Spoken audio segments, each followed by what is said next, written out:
तर त्यासाठी इथे मी गॅसवर पॅन गरम करायला ठेवला आहे। पॅन गरम झाला की गॅसचा फ्लेम पूर्णपणे लो करायचा। त्यानंतर आता यामध्ये इथे मी 1 वाटी कारळे घेतले आहेत। कारळे मी स्वच्छ साफ करून घेतले आहेत, कारण यामध्ये खडे असतात, त्यामुळे तुम्ही घेताना सुद्धा अगदी व्यवस्थित साफ करून घ्या।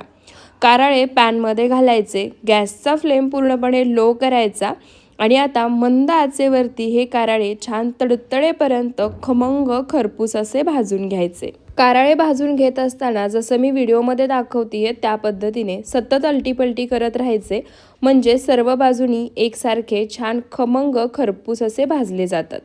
तर इथे पहा, कारळे 3 ते 4 मिनिटं मंद आचेवरती मी छान खमंग खरपूस तडतडेपर्यंत भाजून घेतले आहेत। आता हे भाजून घेतलेले कारळे एका ताटामध्ये काढायचे। पुन्हा तोच पॅन मी गॅसवर गरम करायला ठेवला आहे।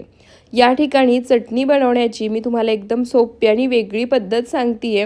यामुळे चटणी छान खमंग तर बनतेच, पण 3 ते 4 महिने हवाबंद डब्यामध्ये छान टिकते। त्यानंतर आता त्याच पॅनमध्ये इथे मी एक छोटी वाटी शेंगदाणे घेतले आहेत, ते घालायचे।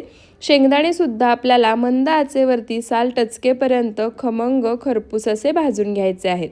शेंगदाणे भाजून घेताना सुद्धा सतत अलटीपलटी करत राहायचे, म्हणजे अगदी छान भाजले जातात, त्यातील ओलसरपणा निघून जातो आणि चटणी टिकण्यास मदत होते। तर इथे पहा, शेंगदाणे सुद्धा मी साल टचकेपर्यंत छान खमंग खरपूस असे भाजून घेतले आहेत। आता ज्या ताटामध्ये मी कारळे काढले होते त्यामध्येच हे भाजून घेतलेले शेंगदाणे सुद्धा काढायचे आणि पुन्हा तोच पॅन मी गॅसवर गरम करण्यासाठी ठेवला आहे। त्यानंतर आता यामध्ये इथे मी 10 ते 12 लसणाच्या पाकळ्या आणि 10 ते 12 कढीपत्त्याची पानं घेतली आहेत, ती घालायची आणि आता कढीपत्ता छान खरपूस कुरकुरीत होईपर्यंत आपल्याला लसूण सुद्धा कढीपत्त्यासोबत मंद आचेवरतीच भाजून घ्यायचं। कढीपत्ता आणि लसूण अशा पद्धतीने भाजून घेतले ना की त्यातील ओलसरपणा पूर्णपणे निघून जातो, त्यातील मॉइश्चर निघून जातं आणि आपण जी चटणी बनवतोय ती अगदी 3 ते 4 महिने छान टिकते, कारण त्यामध्ये अजिबात ओलावा नसतो। तर आता याच पद्धतीने एकसारखं हलवत लसूण आणि कढीपत्ता मी छान खमंग खरपूस असा भाजून घेते। तर इथे पहा, सुरुवातीपासून आत्तापर्यंत एक 5 ते 6 मिनिटं लसूण आणि कढीपत्ता मंद आचेवर मी भाजून घेतलाय। कढीपत्ता तुम्ही पाहू शकता छान कुरकुरीत होईपर्यंत भाजला गेलाय, अजिबात त्यामध्ये ओलावा नाहीये। आता लसूण आणि कढीपत्ता सुद्धा आपण ज्या ताटामध्ये कारळे आणि शेंगदाणे काढून घेतले आहेत ना त्यामध्ये काढून घेऊयात आणि हे भाजून घेतलेलं सर्व साहित्य पूर्णपणे थंड करून घ्यायचं। तर इथे पहा, भाजून घेतलेलं सर्व साहित्य मी पूर्णपणे थंड करून घेतलं आहे। आता जर तुम्हाला हवं असेल तर तुम्ही ही चटणी खलबत्त्यामध्ये सुद्धा करू शकता आणि जर तुमच्याजवळ वेळ नसेल, अगदी झटपट बनवायची असेल तर काय करायचं, मिक्सरचं भांडं घेतलं आहे। आता यामध्ये हे भाजून घेतलेलं सर्व साहित्य आपल्याला काढून घ्यायचं। भाजून घेतलेलं सर्व साहित्य मिक्सरच्या भांड्यामध्ये काढून घेतलं की आता त्यानंतर यामध्ये आपल्याला राहिलेलं साहित्य घालायचं आहे, ज्यामुळे ही चटणी छान खमंग खरपूस आणि चटपटीत लागेल। तर त्यासाठी इथे मी एक छोटा अर्धा चमचा मीठ घेतले, ते घालायचं। तुम्ही तुमच्या अंदाजाने चवीनुसार मीठ यामध्ये घालू शकता। त्यानंतर आता तुम्हाला या ठिकाणी चटणी जशी तिखट हवी आहे त्यानुसार लाल मिरची पावडर घालू शकता। मी नाश्त्याच्या चमच्याने 2 चमचे इतकी कश्मीरी लाल मिरची पावडर या ठिकाणी वापरली आहे। कश्मीरी लाल मिरची पावडर तिखटाला कमी असते आणि रंग खूप छान येतो आणि चवही छान लागते। त्यानंतर आता काय करायचं, हे सर्व साहित्य मिक्सर पल्स मोडमध्ये फिरवत, म्हणजे मिक्सर बंद चालू करत फिरवून घ्यायचं आणि जाडसर रवाळ असं वाटून घ्यायचं। तर इथे पहा, सर्व साहित्य मी मिक्सर पल्स मोडमध्ये फिरवत, म्हणजे बंद चालू करत छान रवाळ असं वाटून घेतलं आहे।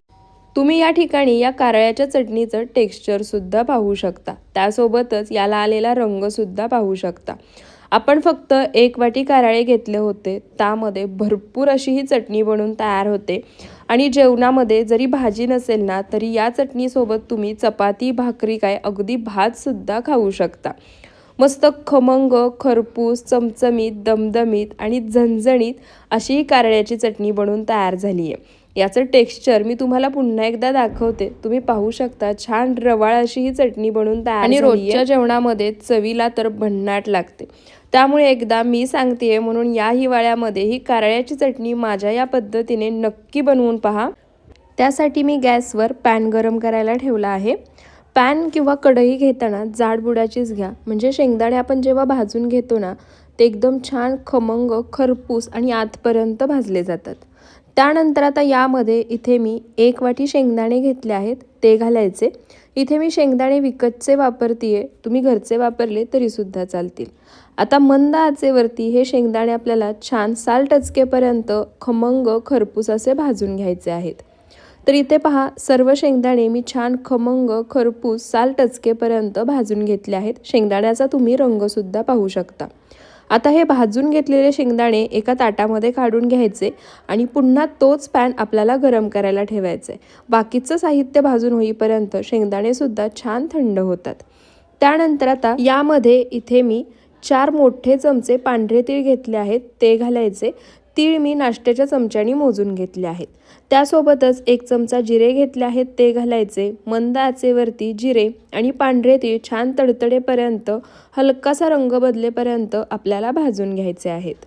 तर इथे पहा, पांढरे तीळ आणि जिरे मी हलकासा रंग बदलेपर्यंत खमंग असे भाजून घेतले आहेत. गॅसचा फ्लेम कुठेही मीडियम किंवा हाय करायचा नाही, मंद आचेवरतीच हे सर्व आपल्याला भाजून घ्यायचे. आता हे भाजून घेतलेले तीळ आणि जिरेसुद्धा ज्या ताटामध्ये आपण शेंगदाणे काढून घेतले होते त्यामध्येच काढायचे आणि पुन्हा तोच पॅन आपल्याला गरम करायला ठेवायचे. लक्षात ठेवा, शेंगदाणे भाजून घेताना सुद्धा मी गॅसचा फ्लेम कुठेही मीडियम किंवा हाय केला नव्हता, मंद आचेवरतीच भाजून घेतले होते. त्यानंतर आता यामध्ये 20 ते 25 लसणाच्या पाकळ्या आणि 10 ते 12 कढीपत्त्याची पानं घालायची आणि कढीपत्ता आणि लसूण आपल्याला कढीपत्ता खमंग खरपूस कुरकुरीत होईपर्यंत भाजून घ्यायचे.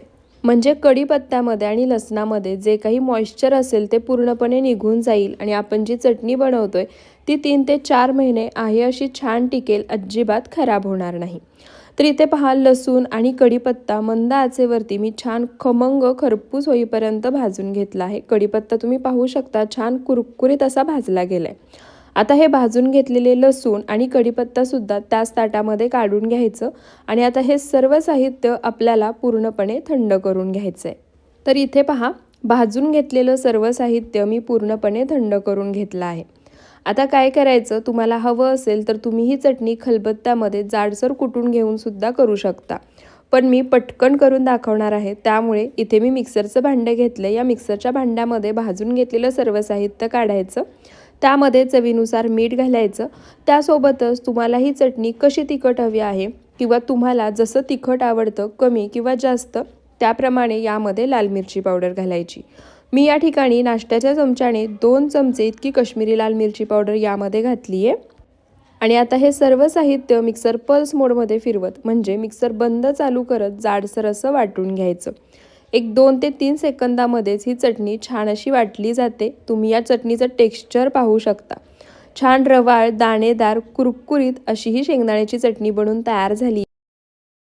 तर तुम्ही सुद्धा एकदा माझ्या या पद्धतीने हिवाळ्यामध्ये किंवा रोज जेवताना तोंडी लावण्यासाठी झटपट तयार होणारी खरपूस खमंग खुसखुशीत अशी ही शेंगदाणा चटणी नक्की बनवून पहा. दोन्ही चटण्या आपल्या बनून तयार झाल्या आहेत, तुम्हाला सुद्धा नक्की आवडल्या असतील. आणि तुम्हाला जर आणखी अशाच वेगवेगळ्या प्रकारच्या चटण्या किंवा तोंडी लावण्यासाठीचे पदार्थ पाहायचे असतील तर आपल्या यूट्यूब चॅनलला नक्की सबस्क्राईब करा. व्हिडिओ आवडला असेल तर व्हिडिओला जास्तीत जास्त शेअर करा, एक लाईक नक्की करा आणि आणखी अशाच रेसिपीज पाहण्यासाठी आपल्या सरिताज किचन मराठी या यूट्यूब चॅनलला सबस्क्राईब करायला विसरू नका. पुन्हा भेटूयात अशाच साध्या सोप्या नवनवीन रेसिपी व्हिडिओसोबत. व्हिडिओ शेवटपर्यंत पाहिल्याबद्दल खूप खूप धन्यवाद.